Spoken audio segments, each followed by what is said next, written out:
Asia Pop 40. All right, guys, welcome to Asia Pop 40. How's it going, first of all? Great. Sweet.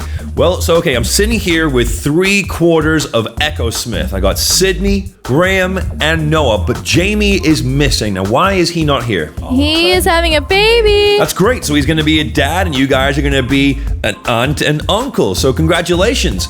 Now, moving on. Your track, Cool Kids, is about having difficulty fitting in. So what advice can you guys give to your peers about accepting themselves? You need to choose to decide to accept yourself. You know, it is a choice, and no matter what it is, whether, you know, it's, I don't know, like for me, like I have really big teeth. It's like I had to choose, I don't know, finally a year or two ago, like, okay, I'm going to be okay with what my teeth look like because I've already had like Invisalign and braces, you know what I mean? So it's like they are what they are, and I'm going to be okay with it. You know, even though it's kind of something that's simple.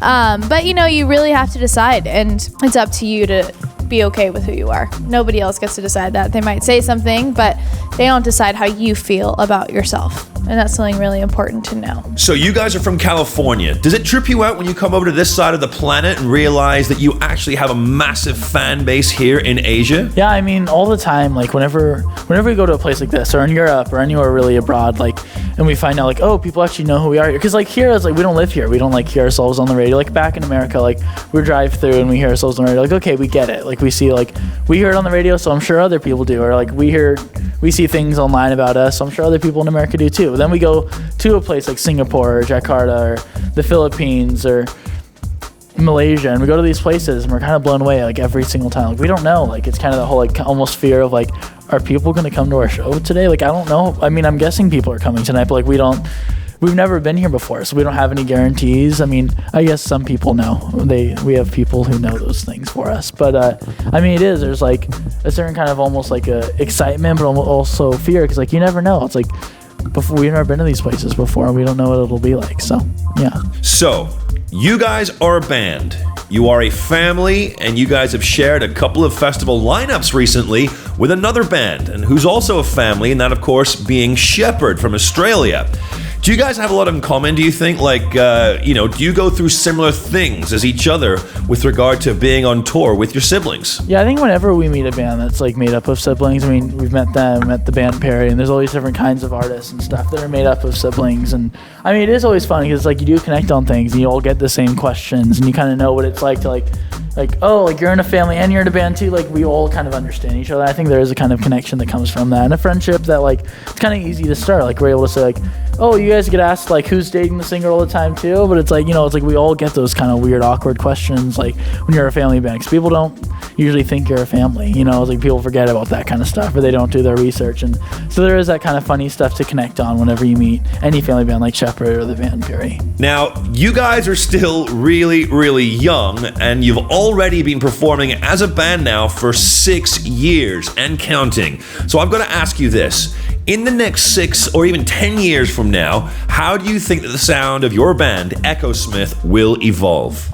Yeah, I think for us, it's hard to say like where we'll be in 10 years musically. I think we'll always want to be pushing ourselves and kind of pushing like the boundaries that we're in and that we're like doing. Because I think when you make music, you should always like push for something more and strive to do new things and get new influences. And who knows, like we could get really into like world music or like, I don't know, Indian music or whatever. I mean, it's hard to say. We don't even know what our next step is for our next record. So truthfully, it's like we're just going to kind of feel it out. And truly, I think we're just going to always start with like, okay, the four of us, and play together and talk about what we love and talk about ideas. And I mean, it's hard to say like next record. We haven't really even had that conversation yet. So and I think if anything, if there's to be an example, we're not sure yet, but you know, of course, before we even knew that Cool Kids was, you know, gonna be what it was, we already had thought, okay, maybe next record we can go off of that kind of vibe and expand on that.